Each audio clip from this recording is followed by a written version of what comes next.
Ողջունում եմ ձեզ, հարգելի հայրենակիցներ եւ լրագրողներ։ Հիմա բացման խոսքով հանդես կգա Ղազարյան Հովսեփը, այնուհետև իրենց հետո խոսքը կշարունակեմ ես։ Պատերազմի մասնակիցները, ովքեր մեդալներ եւ շքանշաններ են ստացել, բոլորս կներկայացնենք, թե ինչի համար ենք արժանացել այդ պատվին ու որպես բողոքի նշան կդնենք կառավարության շենքի դիմաց։ Հիմա լսենք Ղազարյան Հովսեփին։ Բարև ձեզ։ Ուրեմն այս կառավարությունը իր սխալները սրբագրելու, իր սխալների չխոստովանելու համար փորձում է խմբագրել մեր պատմությունը, փորձում է այն կյանքը, այն դժվարությունները, այն պայքարը, որ մենք ենք ունեցել, որի համար մենք արյուն ենք տվել,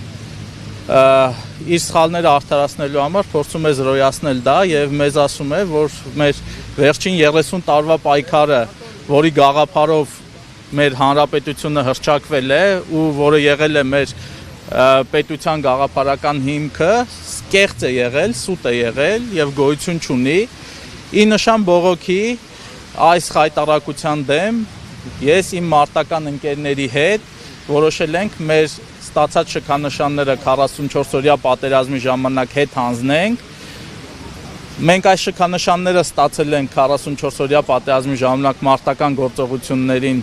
մի մասը հյուսիսային ուղղությամբ եղնիկներում մասնակցելու համար եւ մենք չենք կարող այս շքանշանները այլևս կրել այն պարագայում, երբ ամեն արժեք, ամեն գաղափար, ամեն զոհողություն, որ դրված էր այս շքանշանների հիմքում, զրոյացվել է եւ մեզ ասում են, որ դա ուղղակի չի եղել, սխալմունք է եղել։ Շքանշանները ստացել ենք եւ Արցախի հանրապետության նախագահից եւ Հայաստանի Հանրապետության նախագահից։ Ես կհանձնեմ իմ մարտական խաչ 2-րդ աստիճանի շքանշանը եւ մարտական ծառայություն շքանշանը։ Քանի մասնակից է հանձնել։ Այս պահին 7 մասնակից կհանձնի։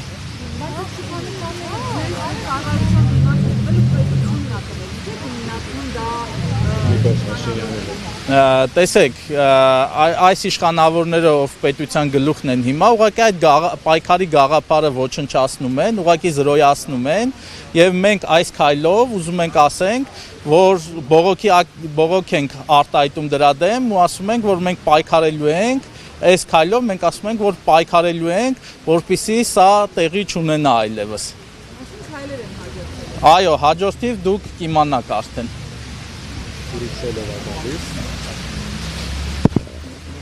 Հիմա ես էլ իմ խոսքը կասեմ, որից հետո մասնակիցներով կներկայացնենք ով ինչի համար է ստացել ու կլսենք արդեն ձեր հարցերը, որին կպատասխանենք։ Նախ սկսեմ նրանից, ինչի համար ենք եկել այս եզրահանգմանը, ինչու այսքան տարի հետո։ Հայաստանի 3-րդ հանրապետությունը հռչակվեց ազատագրական պայքարի գաղափարական հիմքով, որին արդյունքում էլ 30 տարի շարունակ տարածաշրջանում ունեցել ենք թե քաղաքական, թե ռազմական, ինչու ոչ նաև աշխարհաքաղաքական ազդեցություն, իսկ նոյեմբերի 9-ի փաստաթղթի ստորագրումից հետո մենք սկսեցինք պարբերաբար զիջել թե տարածքային, թե արժեքային ամբողջ համակարգը։ Եվ դրանով այդ փաստաթղթի ստորագրումով ամեն ինչ չվերջացավ, այլ սկսեցին հրաժարվել պայքարի ձևերից, ամենացավալին այն է, որ սկսեցին հրաժարվել մեր ինքնությունից, ազատությունից եւ պայքարելու իրավունքից։ Դրա պատճառով է, որ այսօր այստեղ ես իմ մարտական ընկերների հետ եկել ենք ի նշան բողոքի ձայն բարձրացնելու, դրա միջոցն է մեր մեդալները եւ շքանշանները ետ վերադարձնելը ու ասել, որ այս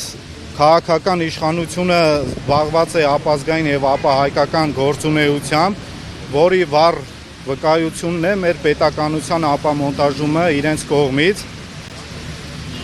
Հիմա առաջինը ես կներկայացնեմ իմ պարգևները։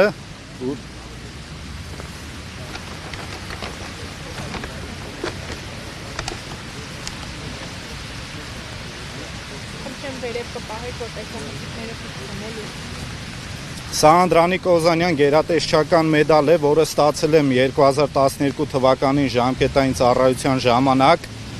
միջդիրքային հատվածում հակառակորդի սպային մահացու վիրավորում հասցնելու համար պարգևատրվել եմ ՊՆ նախարարի կողմից։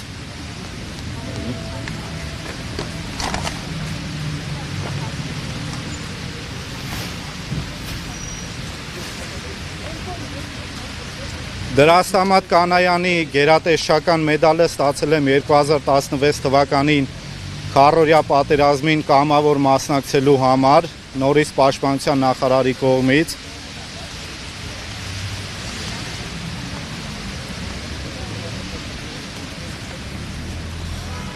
Մարտական ծառայության մեդալը ստացել եմ նորից կամավորական հիմունքներով Արցախյան 44-օրյա պատերազմին մասնակից լինելու համար Հայաստանի Հանրապետության նախագահի կողմից։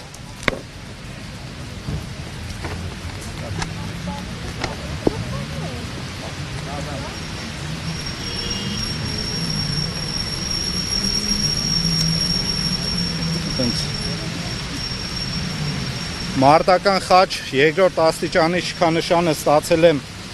Արցախի նախագահի կողմից նորից 44-օրյա պատերազմին մասնակցելու համար։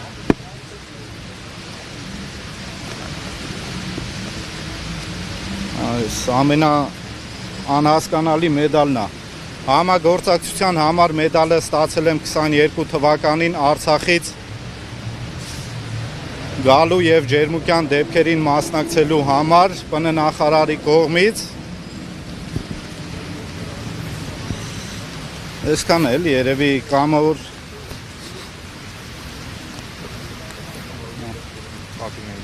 Այսինքն դուք հենց կառավարություն եք բերել, որովհետև ձեր նշված քաղաքականության պատասխանատուն հենց Փաշինյանն է, ոչ թե այն անձիկ, ովքեր ձեզ այս մեդալները տվել են։ Ոչ, ես չեմ ասում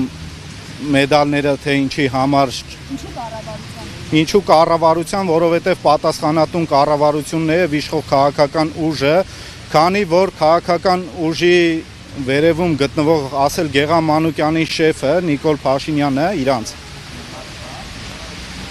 քանի քաղաքական արտահայտություն արել է, այդքան մենք տարածքային կորուստներ եւ զոհեր ենք ունեցել։ Դա սկսվել է այն դեպքից, երբ Ստեփանակերտի վերածննդի հրապարակում հայտարարեց, որ Հայաստանը Արցախ է եւ Արցախը Հայաստան է եւ վերջ։ Արդյունքում ունեցան 44-օրյա պատերազմը, տարածքային կորուստներ եւ 4000 զոհ։ Հաջորդը եղավ այն գիծը, որ ասեց, ինչ է լինի, մենք մեզ պարտված չենք համարի, բայց այդ արժե համակարգի պղծումը ինքը սկսեց։ Մյուսը այն էր, որ ասեց, միջանցք չի լինելու եւ դա մեր համար կարմիր գիծ է, ու այսօր արդեն քննարկվում է մեր ինքնիշխան տարածքով հակառակորդ պետության մեքենաների ճանապարհ տրամադրելը եւ խոսում է իրական Հայաստան տերմինից, ուզում եմ հիշեցնել, որ իր այսպես ասած իրական Հայաստանի սուվերեն տարածքում էր, երբ 2022 թվականին մարտական դիրքում հայկին խեղվեց, ինչպես նաև ծնկի եկած անզեն 18-ամյա զինվոր զինծառայողներ գնդակահարվեցին։ Այդ էլի նույն իրական Հայաստան ասած Հայաստանի Հանրապետության սուվերեն տարածքի մարտական դիրքերում էր, որտեղ հակառակորդը առաջ խաղացում է գրանցել եւ հասել ջերմուկի մատույցներին։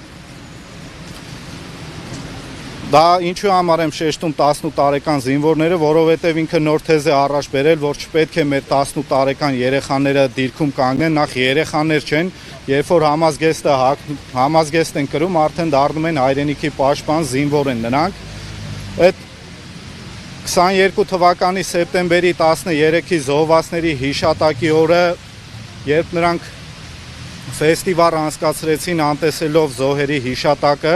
ինչպես նաև սեպտեմբերի 19-ին չհիշեցին Արցախի հայաթափման գործընթացի մեկնարկը, որին ես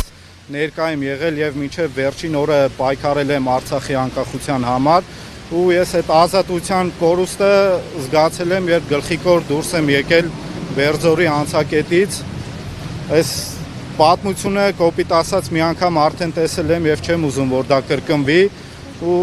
պայքարելու ենք, ես եւ իմ ընկերները մինչեւ վերջ պայքարելու ենք ու հասնենք նրան, որպեսզի հային ու Հայաստանին վերադարձնենք արժանապատվությունը, պայքարելու ոգին։ Սահմանազատման գործընթացների ժամանակահատվածում բավականին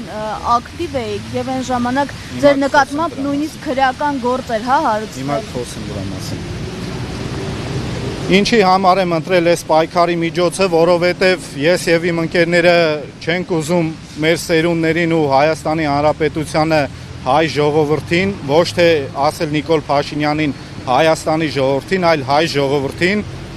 թողնել նրա ստորագրած ստորացուցիչ փաստաթուղթը, այլ ուզում ենք